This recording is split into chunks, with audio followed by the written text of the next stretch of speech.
Hey, what's up, guys? Sean Blue here. I am here to talk to you about the different gangs in the Mad Max movies. From the original Mad Max to The Road Warrior, Mad Max 2, um, Thunderdome, Mad Max 3, and then the remake of Mad Max. The gangs in the Mad Max movies are very interesting, starting with the original. Like the Knight Rider and all those other like crazy goons that all found each other some way. And I talked to my brother about this, and he actually brought up a good point. When we were comparing the original Mad Max to the second Mad Max, the second Mad Max gangs were a lot creepier. They were a lot more bizarre, like the Mohawk guy, the guy with the metal hockey mask, and they called themselves the Chiz Boys or something like that. So yeah, it was a bunch of like tough gay guys and stuff. But the or were the Chiz Boys? Yeah, I think they were in the second one. By the way, the guys in the original ones, they certainly weren't nearly as tough looking. The main bad guy, was kind of like tough looking. But besides that, none of the other guys were that particularly that tough looking.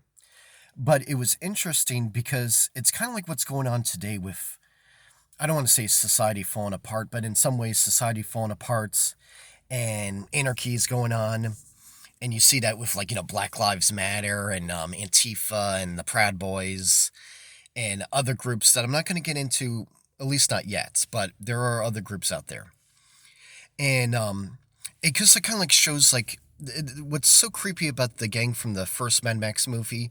It just shows how how society is just like falling apart, and how like all these like thugs got together and they started a gang and they were raising hell. They dragged that one guy to death on that motorcycle. Because like and like the police department's always fighting them, but they keep on dying and getting hurt, and the rest of the townspeople are just scared.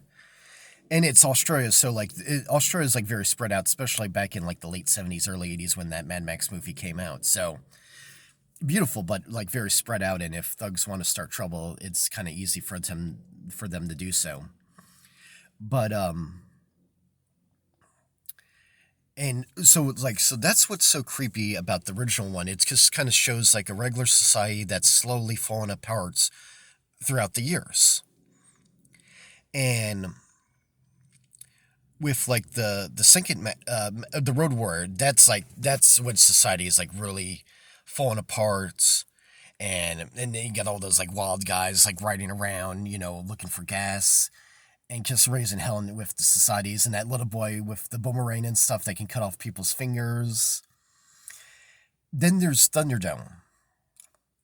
And Thunderdome was really good because Thunderdome was more than just like anarchy. It was civilization trying to restart, but restart from scratch. So even though that Thunderdome was like a big mess with Tina Turner and stuff like that, she was trying to bring society together. Or at least there was some type of like structure and like rules and stuff like that, compared to like the Road Warrior, where it was all anarchy and there were no rules. And the remake of Mad Max, that was good too because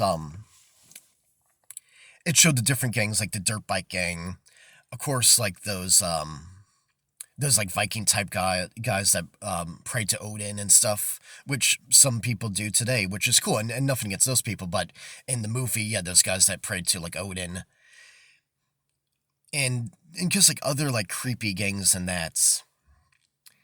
And